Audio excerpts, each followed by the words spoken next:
All right, we might as well get started, Pete, I think, and people can Why not? join as we go. Yeah. So kia ora koutou, everyone, and welcome back to the Seeds Impact Conference. For anybody joining the Kauri Room for the first time, my name's Pete Howard. I work at the Centre for Entrepreneurship, and I've got the unenviable thing of introducing the real host of the Seeds Impact Conference and true sower of seeds and impact in the world, Steven Moe. Steven, thank you so much for today. Personally, I can say really enjoying the conversations and the people that you've brought together. And so you're going to be leading us off on a conversation around reimagining business and the impact tree paradigm. That's right. Thank you so much. Tēnā koutou katoa. Hi, everybody. I want this to be interactive. So I would love it. You know how to use chat.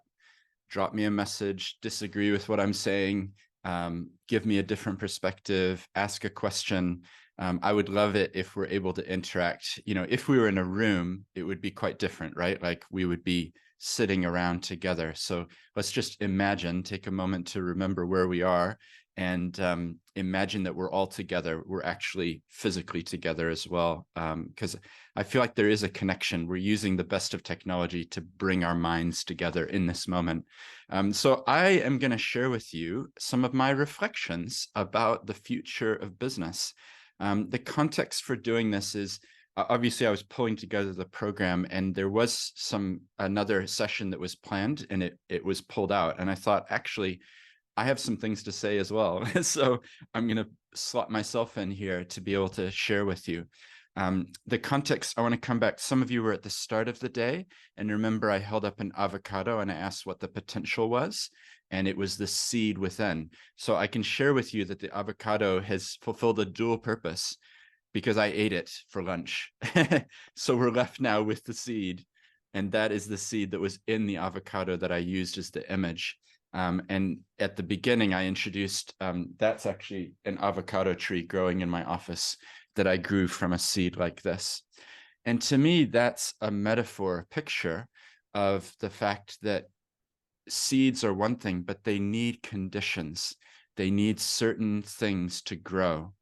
And, you know, if you look at a seed, it's what I'm all about, right? It's my main metaphor in life at the moment, Seeds podcast, Seeds conference. But that, you know, isn't it magical? Like you literally place that in the ground or you give it the right conditions and it will grow a tree. And I think when it comes to companies and businesses, we have to give them the right ingredients as well. We have to give them the right conditions to be able to grow. So I'm going to be sharing with you a little bit about this. The context behind this, I think it's important that you understand just a little bit of my journey because it actually does relate to the topic that we're going to talk about.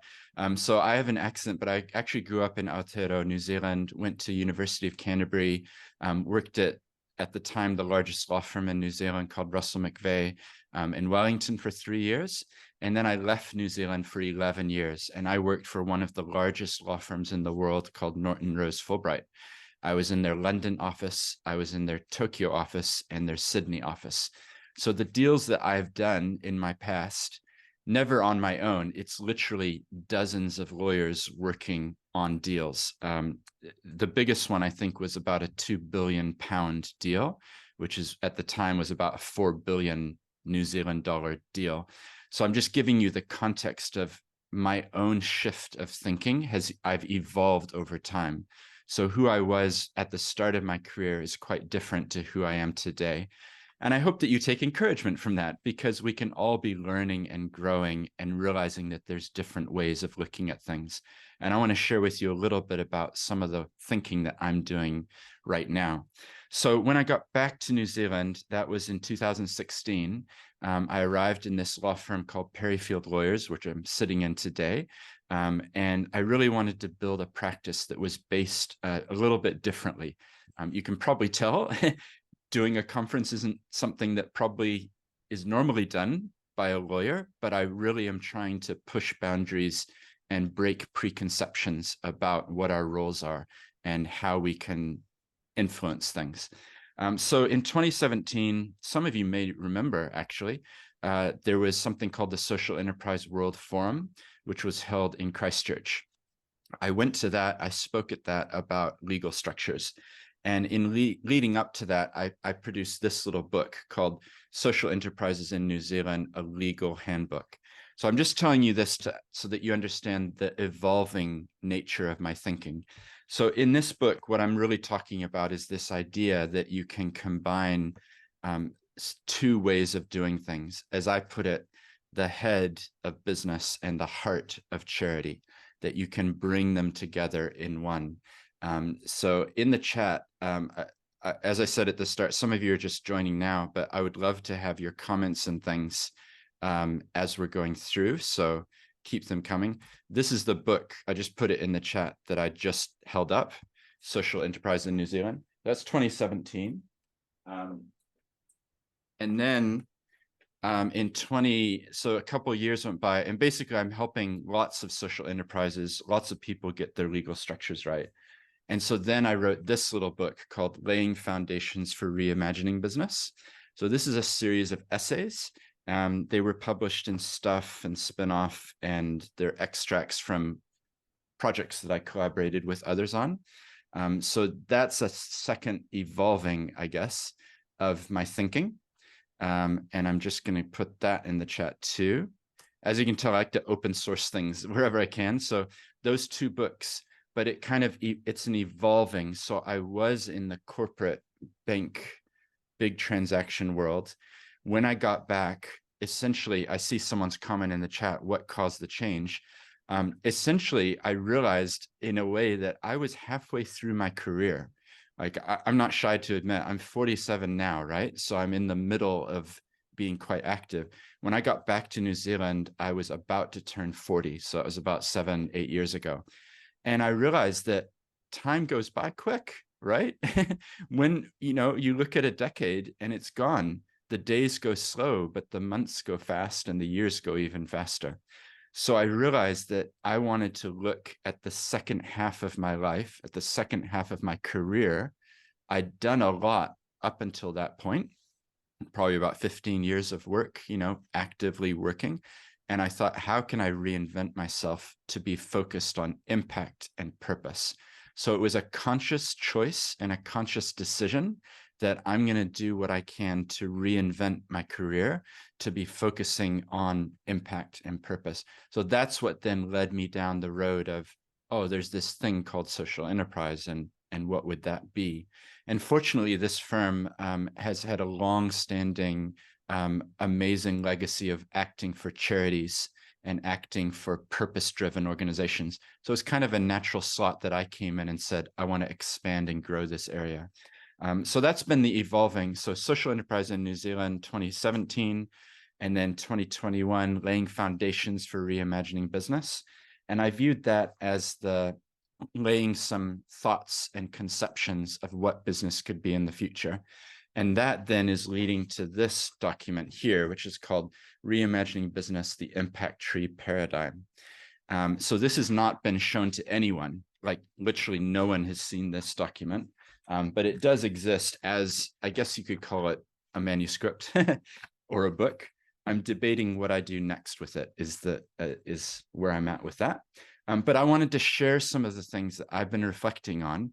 If we wanted to reimagine business, what would that be? What would it involve? So I hope you'll indulge me. I'm going to share these thoughts. I want your comments and your questions in the chat as well. So I want to go back in a time machine, though. Let's go back 400 years, 500 years. How many companies existed? Like, just think about it conceptually. Well, wait a minute. There wasn't really the concept of companies. It's a relatively new invention. In fact, you could even say it's a fiction. We make them up. We make companies up. They do not exist. The biggest company in New Zealand at the moment, Fonterra, I can't point to it and say, oh, look, there's Fonterra. It doesn't exist. The reason that they were invented was to encourage entrepreneurship. Because up until that point, just imagine that you are really good at baking. You're going to set up a bakery. You put everything you own into setting up the bakery. So this is like, 1750s or something. If it didn't work out, what did you lose? You lost everything. Everything was built up in that enterprise, that business.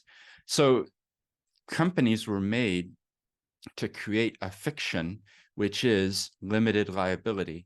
So if I set up a company, it's different to me as the founder. It's different to me as the shareholder or the director. So when I come to think about it, the statistics are there's about 800,000 companies in New Zealand right now. I looked it up, and MB, you can get that information. That's a lot of companies, right?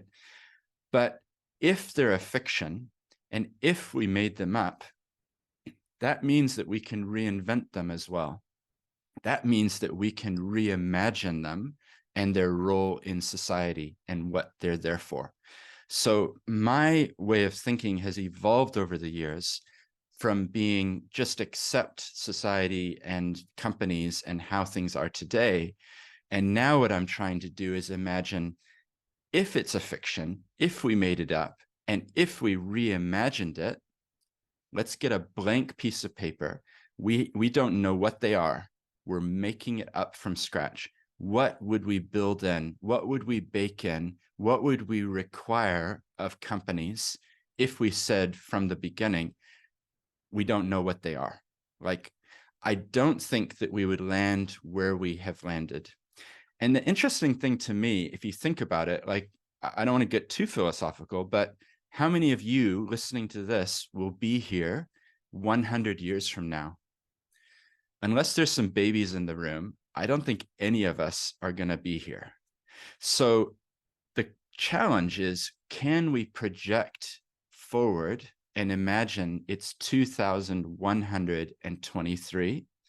Can we imagine, is our ability to imagine enough that we could say, what will business become, or what could companies become? And then based on those insights, could we reinvent and reimagine what they are today to get us on the track so that we're headed in that direction? So that's the basic premise or the challenge that I want to be talking about. If we were reinventing from scratch, what would we bake into these things? So the other thing that I want to mention, so I'm going to go into what I think they should have. But before I do that, I do feel like we are in a time. How many of you have been to the beach and you lay out your picnic blanket or something and you start having lunch, or, you're sitting there, and then all of a sudden you notice the water's getting closer. The tide is coming in. Things have changed. I do feel like right now there is a moment of change. There are things which are happening which show me that the tide is changing, that the water is moving. And I take great encouragement from that. I mean, some of you may be wondering about this conference and why I'm trying to pull it together and things. It's because I want to encourage more thought and dialogue. The sessions I've been in so far have been really stimulating and made me think about my role. That's what I wanted. And I think that there are signs of this changes happening. So some of those examples, and particularly in an Aotearoa New Zealand context, one really easy one to point to is that if we talk with our iwi brothers and sisters, Te Ao Māori has had conceptions which are far greater than a Western mindset when it comes to companies. So some of my iwi-based clients, they'll talk about a 500-year plan. 500-year plan? Really? For a company? That's different. And I think there's a recognition. The reason why I mention it is I think there's a growing awareness that Te Ao Māori and different conceptions of the world that are not based on a Western individualistic perspective are actually able to offer us a lot of wisdom, not to be colonized, not to be pulled out the principles from, but to actually be recognized and to realize that there is a different way of thinking, a different conception. So that's an example to me of a change which is happening. And I think it's happening across society, which I take as a real encouragement. Another example, there's a session happening right now, so you're missing it if you're talking to me, but there's a B Corp panel happening. So Tim and Lauren, they're talking about benefit corporations, B Corp. So that's a different way of conceiving the company. It's a private certification system, which allows you to get credit. You get certain number of points. And if you get a certain number of points, you can call yourself a B Corp. So, a couple of years ago, I remember when there was like 15 of them. Oh, there's 16 now. It's grown a lot. Now there's dozens and dozens and dozens of them. And you've got Kiwi Bank, Sinlay, Kathmandu, like more mainstream companies on board with the concept. So that's another example to me of companies waking up to the fact that actually this different ways of thinking about our role is really important. The other example, this is kind of a detailed legal one, so bear with me, but Dr. Duncan Webb proposed changes to Section 131 of the Companies Act. The Companies Act says you have to act in the best interests of the company, but it's now been changed. Did you know this? About a month ago, it came through, and now it says when deciding what is in the best interests of the company, directors may also consider ESG issues, so environment, social governance issues. So that's now a change in legislation. It's another example of the tide changing, of the mood changing, and us wanting to require more from companies. There's lots more examples, but the final one I'll give you is impact investing. So this is a new way of conceiving financial investments that says it's not just about the financial return, it's also about the impact that we're going to have. There's a lot of wealthy people, a lot of foundations. Some of you know that I'm advocating that big foundations or charities that sit on lots of money, they need to revise their statement of investment objectives and principles so that they're able to invest in impact as well. And it is happening though. So another hat that I wear is I've been the chair of community finance. So we've now raised more than 150 million for social housing. We've done that by tapping into KiwiSaver providers like Simplicity, Generate, and Pathfinder, and tapping into philanthropic funders. So it is happening. There's a big shift of thinking and change when it comes to thinking about the role of money and where you put it.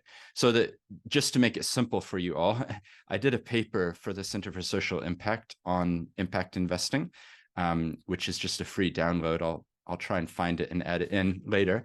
But what it is if you have money in a bank account and it's earning interest, is it a better use of that to have it sitting in a mainstream bank where the profits are, let's face it, heading offshore, or to put it into what might be called a social enterprise or an impact company, and know that what you're doing is not only going to get financial return, you're also going to have impact through your investment. So those are some examples of the tide that's changing, of the shift that I'm seeing. And I view that all as a positive thing. I think that the way that it's going to start emerging more is it's going to be like a wave heading towards shore. So more change. And the question is going to be for companies, are you going to let the wave wash over you and smash you down with the rip? Or are you going to stand on your surfboard and ride it into shore and go smoothly forward? Because companies that embrace the change and embrace a bigger conception of their role in society, I think those are the ones that are actually going to be surviving. So that's what I mean when I'm talking about a tide of change or things that are changing. Like it's more than just a little hint here or there. I think there's real shifts. The other thing is that I think offshore, if you look at the UK, they now have a community interest company. If you look at the US, they've adopted different forms of benefit corporation legislation. So it is actually legally changing. My challenge here in Aotearoa, New Zealand, Can we learn from what's been done overseas? Can we reflect on it and then jump over the first generation models to introduce a truly new way of looking at the role of a company in a New Zealand context, in Aotearoa, where people would look at it and say, that's a template for 100 years from today. So I realize that's quite a lot of background, maybe a little bit of philosophy. The one other philosophical point is that some of you, I'm sure, have heard of Milton Friedman. Some of you haven't. He was an economist in the 1970s. He wrote an essay which espoused the idea of shareholder primacy. In other words, the company is primarily here to generate profits, to reward our shareholder. What the shareholder does with those profits, well, I think his assumption was that that person then distributed it somehow miraculously out, so it was a fair distribution. What we know is that that doesn't happen, that the wealthy get wealthier, and that there isn't just an automatic redistribution. But the point is that Milton Friedman had a philosophy of companies, which then has pervaded our thinking. And it's looked at the role of shareholders as being the primary people to whom directors owe their duties. So they owe their duties to the company, but they're also looking out of the corner of their eye at the shareholder who appointed them, and asking, what would the shareholder want? So I think what we need to do is have a reconception, a reimagining of business. So that's what this little book that I'm pulling together is talking about. I called it the impact tree paradigm because I love the image of the kahikatea tree and the fact that its roots are interconnected. So actually, that it grows, it's the tallest tree in Aotearoa, New Zealand. And to get to a great height, you need lots of these conditions that I was describing before to be able to grow to your full potential. So let's get into the detail now. So that's all, you have to understand that to then be able to understand what it is that I'm talking about or why we're talking about a different thing. One thing that you may be surprised to hear me not using a term. So remember, I held that book up before, right? Social Enterprise in New Zealand. I'm the proud author of this book. People download it all the time and they tell me it helps them. But I don't use the word social enterprise anymore.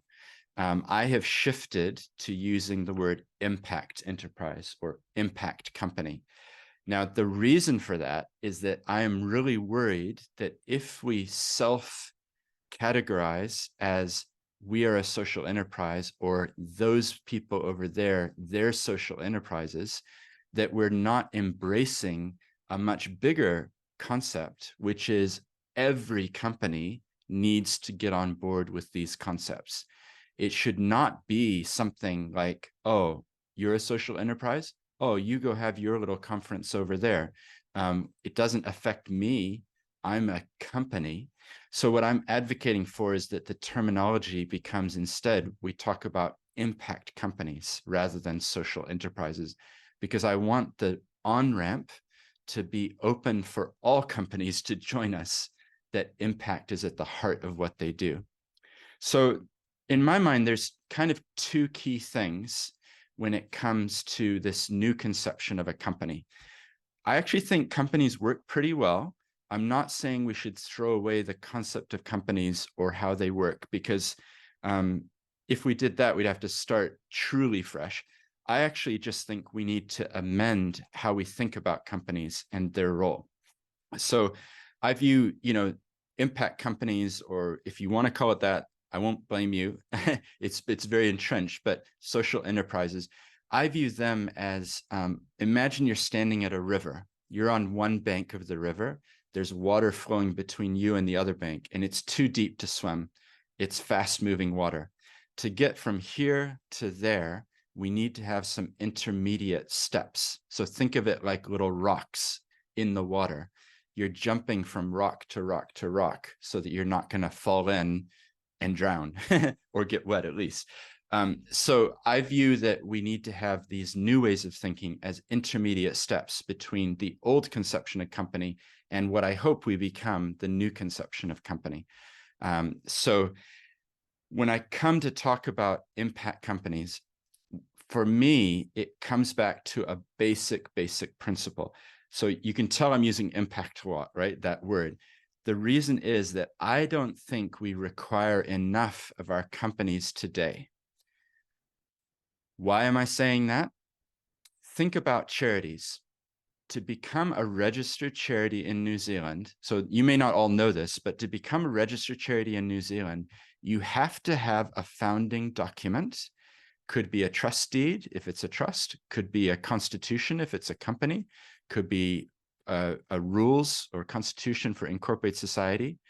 To become a registered charity, you have to articulate your mission and your purpose and which of the charitable objects you're going to be advancing. There's 4 of them in New Zealand. So it's advancing education, reduction of poverty, advancing religion, and purpose is beneficial to the community. So we require all charities to articulate what it is that they're here to do in the world.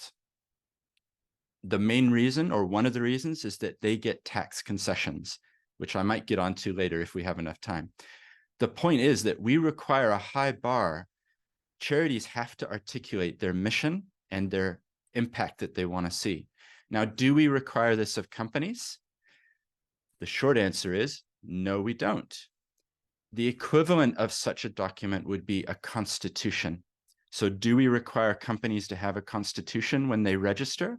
You do not have to have a constitution when you register your company. So one of the first things that I would like to see happen is that every company which wants to call itself an impact company, or differentiate itself in some way from other companies, that it actually has to adopt a constitution, and the constitution has to articulate what is the impact that we want to see in the world. It has to state in some public way, here's what we're about. And the reason I think that's important is that I think lots of entrepreneurs don't do this, right? I think lots of them think, well, I'm going to make some widgets and sell them for a profit. They don't actually sit down and think about their role in a broader sense. Because, Milton Friedman talked about shareholder primacy. I think we need to move towards a conception of stakeholders and looking at a bigger role that companies are playing. So if you bear with me, what I would require is that companies that want to call themselves an impact company are forced to adopt a constitution where they are forced to articulate their impact and their purpose. Now, I haven't drafted the legislation amendment to do this, and I'm frankly unsure exactly how it would work, but that's the vision that I have, that every company is forced to talk about what its impact will be. Now, importantly, you have to then also require that companies report on their impact. So the key word here is greenwashing, right? I could have a beautiful flowery statement about the impact I want to see in the world, but actually I'm going to go mine some coal and burn it to produce some, plastic-based children's toy that's going to get thrown away. So you have to have the two together. I think just having a conception of why the company exists and what impact it will have will not be enough. We also have to force them to articulate how are they having impact. So reporting on the impact that they're having. But essentially, if we could boil it down, I would say that those are the 2 core things that I would want to see coming in the future. And that's what I would want to have, that directors look at their constitution when they're making decisions, they're actually doing it through the filter of the purpose they were set up for and the impact that they're there for.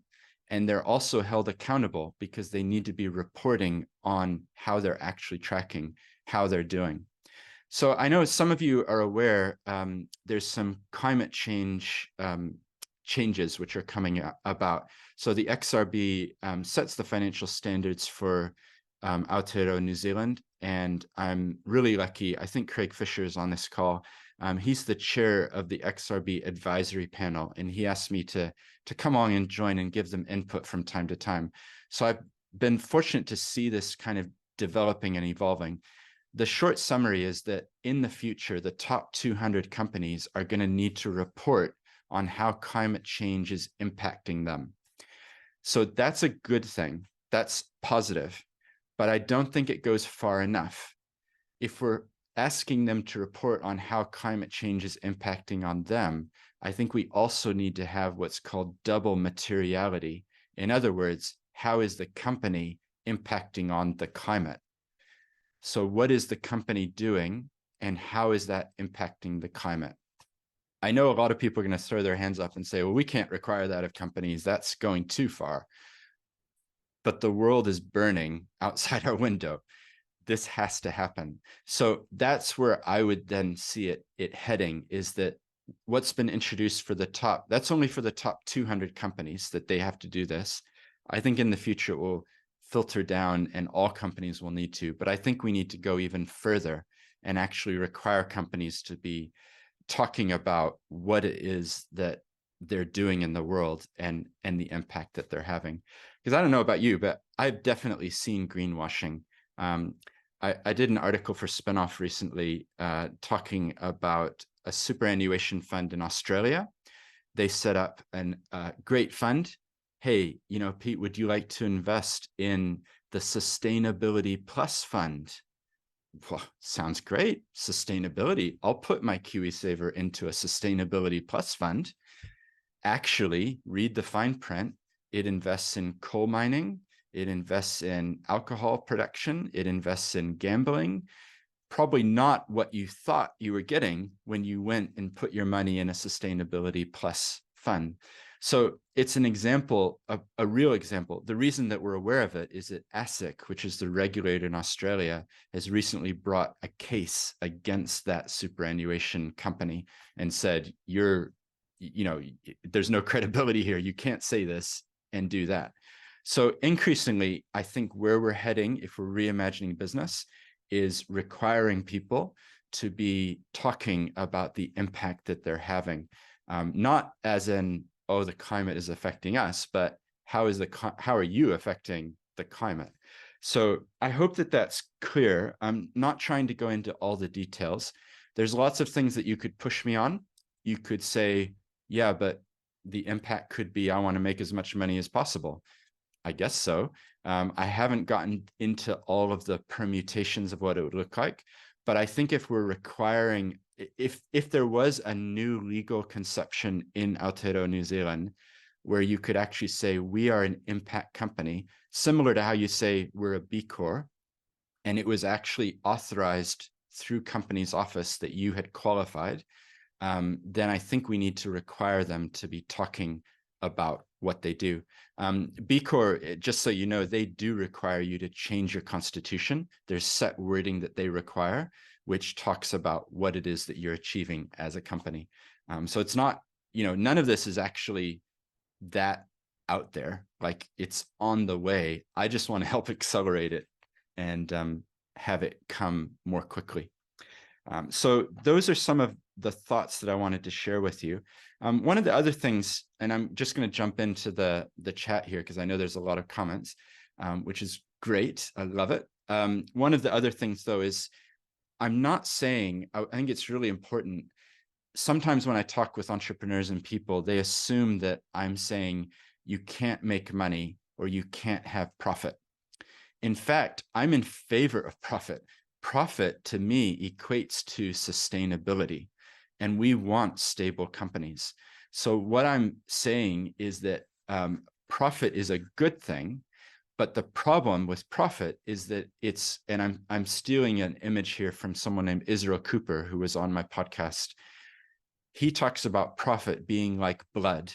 You don't want not enough blood in your body. You need a certain amount of blood. You need a certain amount of profits to survive. But you don't want too much blood in your body.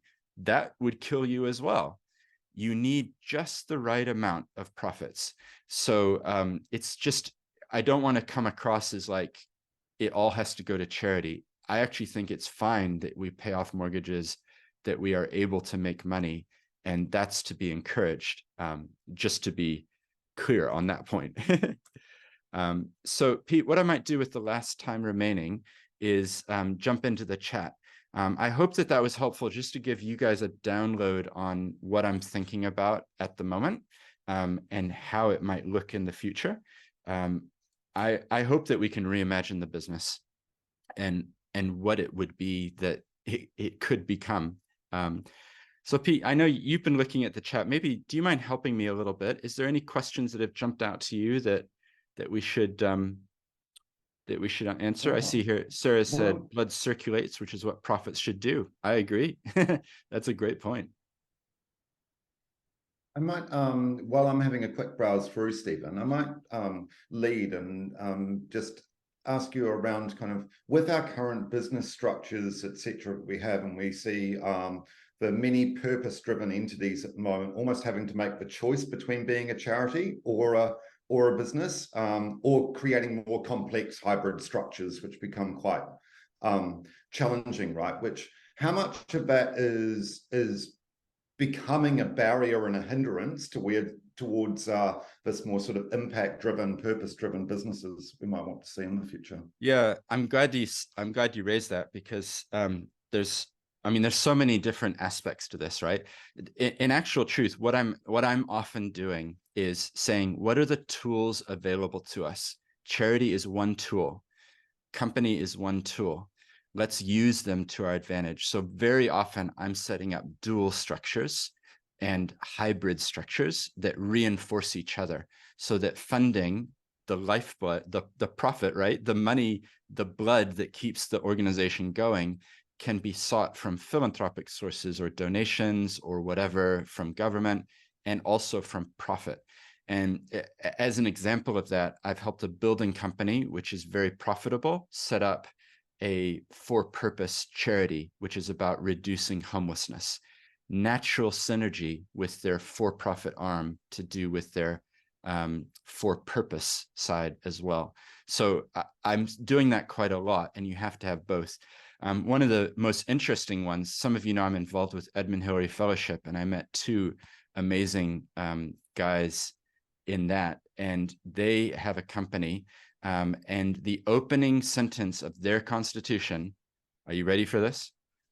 This company exists to serve Papatuanuku, Mother Earth.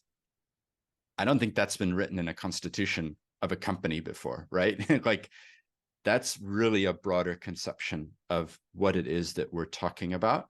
But I've had really lots of fun writing that constitution, because we then go into a lot of the detail of, like, what would a new type of company be that actually had a place in the ecosystem that was bigger than profit driven. So yeah, now to your particular question, it can become a fork in the road. Sometimes you do need to say, I'm going to go this way or that way. My encouragement to all of you entrepreneurs is, sometimes mission and purpose has to be kept central. So don't let the structure get in the way of achieving the maximum impact that you can. So that might mean that you need to go down a charity road, or it might mean you go down a company road. But what I would suggest is that if you did go down a company road, and if you were clear on your purpose and your impact, you will attract like-minded investors. Remember the wave that's coming, the rising tide. You will be able to attract them because you will echo with them. You will resonate with them in a way that traditional companies will not. So you have to be brave to articulate this stuff in your constitution. What VC is going to invest in a company that says, we exist to serve Papatuanuku, Mother Earth? I think there are some. I think that it will be possible, but you're automatically ruling yourself out of the ones that are in it to get the 200x return within a year, you know? So there are some hard choices to make, would be what I would say. And I think, you know, being a little bit more from some of the philanthropic background that I'm from, I often see sitting around funding tables the same sort of barriers that when you get a business that is making real kind of social or environmental impact in the world, the barriers placed upon them of getting support for some of the more sort of philanthropic sort of work that they may be doing. And as soon as the word business is sort of introduced around the funding table, you hear these cringes emerging, which just kind of ties into Craig Fisher's point around language as a label. Stephen, did you pick up on Deborah Crow? And she was wanting to sort of like hear about this idea of do no harm being incorporated. Yeah, I really like that concept. Yeah, definitely. I mean, it's a silly example, right? But I've got 4 young children. So to me, you know, some companies out there that you look at it and you think you're producing artificially sweetened drinks that are targeted at young children, you know, like that's your business model. You're appealing to the most vulnerable, providing them with a thing which will damage their teeth, damage their health.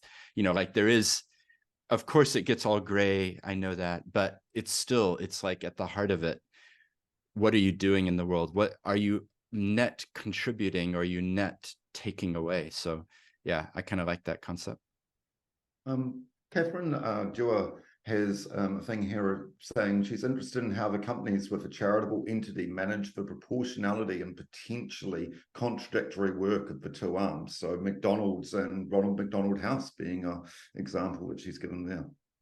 Yeah, it's a great point. I think there is a tension there. The clients that I work with, I try to get them to articulate their mission and purpose on both sides so that there's not an inconsistency. But you're right. To what extent is a big corporation just setting up a little vehicle over here to, you know, raise profile? I don't know the details of the specific example, but I think it's something we have to watch out for. Yeah.